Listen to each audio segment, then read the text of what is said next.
کسی بھی جنگ سے ہوتا تو کسی ملک کو بہت زیادہ نقصان ہے، لیکن اگر آپ کے سر پہ جنگ مسلط کر دی جائے اور آپ ڈٹ کر کھڑے ہو جائیں اس ظالم کے خلاف، تو پھر کچھ ایسی چیزیں رونما ہونا شروع ہوتی ہیں جسے آپ کہہ سکتے ہیں کہ وہاں سے آپ کو عطا کیا جانے لگتا ہے جہاں سے آپ کا گمان نہیں ہوتا۔ آج کی بات کے ساتھ میں ہوں اظہر علی خان، اور آج ہم ڈسکس کریں گے کہ ایران جنگ میں تباہ ہونے کے بجائے ابھر کیسے رہا ہے، اور خاص طور پر معاشی طور پر کیسے ابھر رہا ہے اور کیسے معاشی فائدے سمیٹ رہا ہے، اور اتنے معاشی فائدے سمیٹ رہا ہے کہ امریکہ سے زیادہ مہنگا تیل برآمد کر رہا ہے۔ جی ہاں، امریکہ سے زیادہ مہنگا تیل اب ایران برآمد کر رہا ہے، اور ایران کی جو آئل ایکسپورٹس ہیں وہ جنگ کے باوجود بڑھ چکی ہیں، اور تقریباً اس میں 4 لاکھ بیرل پر ڈے کا اضافہ ہو گیا ہے۔ جب پابندیاں تھیں اور دنیا نے کہا تھا، امریکہ نے کہا تھا کہ ایران بالکل بھی آئل ایکسپورٹ نہیں کر سکتا، اس پہ ہم نے سینکشنز لگا دی ہیں، اور جو اس سے تیل خریدے گا ہم اس پر بھی پابندیاں لگائیں گے اور اس کو بھی عطاب کا نشانہ بنائیں گے، تو دنیا ایران کو تنہا چھوڑ کر چلی گئی اور پیچھے ہٹ گئی، اور اس نے ایک امپورٹنٹ جو آئل پروڈیوسنگ کنٹری تھا اس سے آئل لینا ہی چھوڑ دیا، اور دیگر جگہوں سے تیل لے رہے تھے۔ اسی لیے دنیا پر جو تیل کا دباؤ تھا وہ بہت زیادہ تھا، جو سپلائی تھی وہ کم تھی، جو ڈیمانڈ تھی وہ بہت زیادہ تھی، اسی لیے پرائسز عموماً ہائی رہتی تھی۔ لیکن اب ہوا یہ ہے کہ جب سے ایران مارکیٹ میں اترا ہے اور اس نے زیادہ ایکٹیولی ایکسپورٹ کرنا شروع کیا ہے کروڈ آئل کو، تو اب اندازہ یہ ہو رہا ہے کہ جو پرائسز ہیں اس کا بھرپور فائدہ ایران اٹھا رہا ہے۔ تریٹا پارسی ایک اینالسٹ ہیں جو بتاتے ہیں کہ جو ایران ہے وہ اس جنگ سے پہلے تقریباً روزانہ 11 لاکھ بیرل جو آئل تھا وہ ایکسپورٹ کرتا تھا، اور اس کا جو مینلی جو بائر تھا وہ تھا چائنا، اور اس کے علاوہ بھی کچھ چھوٹے موٹے ملک تھے جو خرید لیا کرتے تھے اس سے، لیکن جو مین بائر تھا وہ چائنا تھا۔ اب جنگ کے بعد نہ صرف اس کی آئل پروڈکشن بڑھ گئی ہے ایران کی، اور آئل ایکسپورٹس بھی بڑھ گئی ہے، اور اب وہ تقریباً 11 لاکھ کے بجائے 15 لاکھ بیرل پر ڈے کے حساب سے وہ ایکسپورٹ کرنا شروع ہو گیا ہے آئل کو، اور ظاہر ہے اس کا مطلب یہ ہے کہ وہ ایکسپورٹ بھی زیادہ کر رہا ہے، وہ پروڈیوس بھی زیادہ کر رہا ہے، اور اس کا جو بائر ہے چائنا، جو مین بائر ہے، وہ اس نے اپنی جو ریکوائرمنٹ تھی اس کو اور بڑھا دیا ہے، اسی لیے بہت زیادہ ایکسپورٹس ہو رہی ہیں۔ اس کے علاوہ ایک ایسا ملک بھارت جو کبھی پیٹھ پہ خنجر گھونپتا ہے، پھر مسکرا کر آتا ہے، پھر دوست بن جاتا ہے،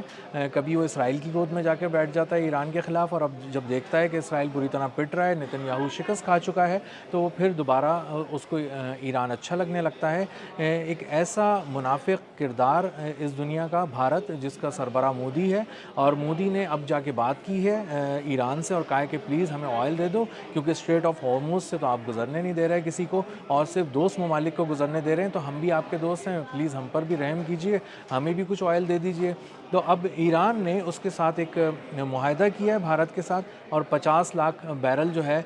وہ اس نے تیل خریدا۔ ریلائنس جو ان کی کارپوریشن ہے، جو ریلائنس انڈسٹری ہے بھارت کی، سب سے بڑے جو اس کے ارب پتی ہیں مکیش امبانی ان کی، وہاں سے ایک معاہدہ کیا گیا ایران کے ساتھ کہ وہ 50 لاکھ بیرل تیل دے، اور اب ایران اپنا تیل انڈیا بھی ایکسپورٹ کرنا شروع ہو گیا ہے۔ اس کے علاوہ جو اس جنگ کے دوران بہت سے ممالک نے ایران سے رابطہ کر کے یہ کہا کہ آپ ہمیں تیل دے دیں، لیکن ہمارے جہاز آپ کے پورٹ تک نہیں آ سکتے، کیونکہ ہو سکتا ہے کہ ہم کسی طرح سے آپ کی جو جنگ چل رہی ہے اسرائیل اور امریکہ کے ساتھ، اس میں ہمارے کوئی جہاز نشانہ بن سکتے ہوں، تو پھر آپ احتیاطاً ایک کام یہ کریں کہ ہمیں کھلے سمندروں میں تیل کی سپلائی کر دیں۔ تو اب ایسا بھی ہو رہا ہے کہ جو شپ ٹو شپ جو ہے وہ ٹرانسفر کیا جا رہا ہے آئل بیچ سمندر کے اندر، اور پھر وہاں سے مختلف ڈیسٹینیشنز کی طرف روانہ کیا جا رہا ہے۔ تو بہت سارے ملک ایسے ہیں جو زیادہ لائم لائٹ میں نہیں آنا چاہتے اور زیادہ اپنے آپ کو ابھارنا نہیں چاہتے، لیکن وہ ایران کے ساتھ مسلسل رابطے میں ہیں اور ایران سے مسلسل تیل خرید رہے ہیں، گو کہ وہ بہت کھل کے نہیں خرید رہے، لیکن انہیں تیل خریدنا ہے۔ ایران اب اس کا فائدہ یہ اٹھا رہا ہے کہ جو ایران پہلے جو آئل ایکسپورٹ کر رہا تھا، اس کی پرائس بھی میں آپ کو بتاؤں کہ وہ اس قدر عطاب کا شکار تھا، اس قدر سینکشنز کا شکار تھا کہ وہ $47 فی بیرل کے حساب سے تیل دے رہا تھا، صرف $47 کے اندر، اور $18 کا وہ اس کو کنسیشن دے رہا تھا جس بھی بائر کو جو بھی اس سے تیل خریدنا چاہتا تھا، کیونکہ آئل کا ریٹ تھا اس وقت $65۔ تو وہ $47 میں بیچنے پہ مجبور تھا، $18 کا اس کو ڈسکاؤنٹ دینا ہی تھا۔ اور اب جب کہ سینکشنز ایک طرح سے غیر اعلانیہ طور پر اٹھ چکی ہیں، امریکہ اب ایران کا کچھ نہیں بگاڑ پا رہا اور بائرز آ کے مسلسل دستک دے رہے ہیں ایران کے دروازے پہ کہ پلیز ہمیں آئل دے دیں، تو اب ایران یہ کر رہا ہے کہ اب انہیں مارکیٹ ریٹ پہ دے رہا ہے، اور مارکیٹ ریٹ بھی امریکن مارکیٹ ریٹ نہیں، برینڈ کے مارکیٹ ریٹ پہ، جو لندن کا مارکیٹ ریٹ ہے، جو سب سے زیادہ مہنگا تیل ہے دنیا کا، جو برینڈ کہلاتا ہے، جو $115 جس کا آج کا ریٹ ہے فی بیرل، اس ریٹ پہ ایران جو ہے وہ مختلف ممالک کو اب تیل ایکسپورٹ کر رہا ہے۔ ایران جو ہے وہ $115 کے حساب سے جو اب تیل ہے وہ ایکسپورٹ کر رہا ہے، اور اس میں سب سے خاص بات یہ کہ اس بار ایران کوئی ڈسکاؤنٹ آفر نہیں کر رہا، وہ جو مارکیٹ ریٹ ہے اسی مارکیٹ ریٹ کے اوپر آئل ایکسپورٹ کر رہا ہے، اور اس سے اندازہ یہ ہوتا ہے کہ وہ کس قدر تیزی سے اپنے آپ کو معاشی طور پہ مستحکم کر سکتا ہے، کیونکہ وہ آئل پروڈیوسنگ کنٹری ہے۔ ایران جو ہے وہ آئل ایکسپورٹ کر کے ہی اپنی معیشت کو فوری طور پہ مضبوط بنا سکتا ہے۔ تو اب اندازہ یہ ہو رہا ہے کہ اگر اسی طرح آئل ایکسپورٹ ہوتا رہا تو بہت کم بھی ہوا اور مختلف مسائل کا بھی شکار رہی ساری ایکسپورٹ، تب بھی ایران اینولی سالانہ $50 ارب کا تیل ایکسپورٹ کر دے گا، اور خریدنے والے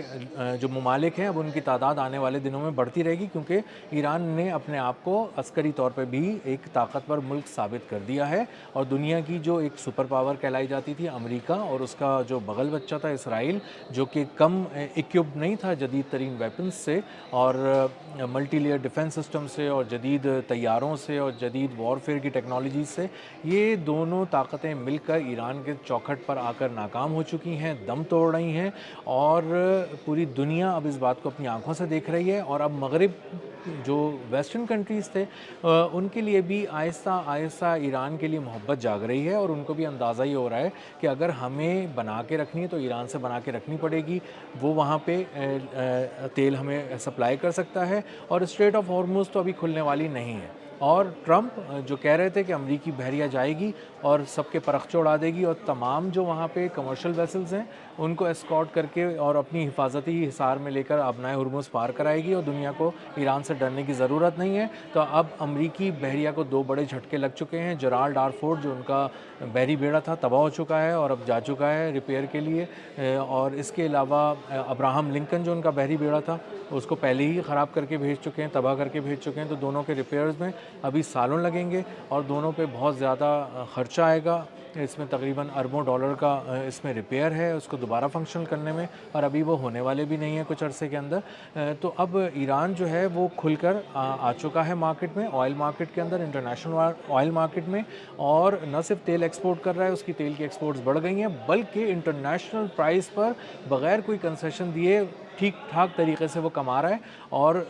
اپنے تیل کو ایکسپورٹ کر کے زر مبادلہ کما رہا ہے۔ اور اس کے علاوہ جو اسٹریٹ آف ہارموز سے گزرنے والے کنٹینرز ہیں، ٹینکرز ہیں، ان سے بھی ویسل سے بھی $20 لاکھ پر ویسل چارج کر رہا ہے۔ تو اس طرف بھی دیکھیں آپ تو کہا جاتا ہے کہ اگر اسی کو کاؤنٹ کرنا شروع کر دیں تو جو ویسلز وہاں سے گزرتی ہیں، اور اگر ایران لیتا رہا اس طرح سے پیسے ان سے فی وصول کرتا رہا، تو تقریباً $800 ارب کا ایک فگر آ رہا ہے کہ وہ ایران جو ہے وہ سالانہ کما سکے گا۔ تو اگر ہم ان دونوں آئل کی ایکسپورٹس کو اور اسٹریٹ آف ہارموز سے گزرنے والے ویسلز کی جو ٹرانزٹ فی ہے ان سب کو ملا لیں تو یہ $1000 ارب سے بھی اوپر چلا جاتا ہے، اور اس سے اندازہ یہ ہوتا ہے کہ آنے والے دنوں میں ایران کو ہم بہت مستحکم دیکھ رہے ہوں گے، عسکری طور پہ بھی، معاشی طور پہ بھی، اور اس کی بہت ساری پابندیاں جو اس پہ لگائی گئی تھیں وہ اب اٹھوانے کی اور اٹھانے کی ضرورت نہیں ہے، ان کو ایک ہی ہوا کے ایک جھونکے کی طرح ایک پھونک مار کے اس نے اس کے پرخچے اڑا دیے ایران نے، اور اب ایران جو ہے وہ ایک معاشی طاقت بن کر ابھر رہا ہے۔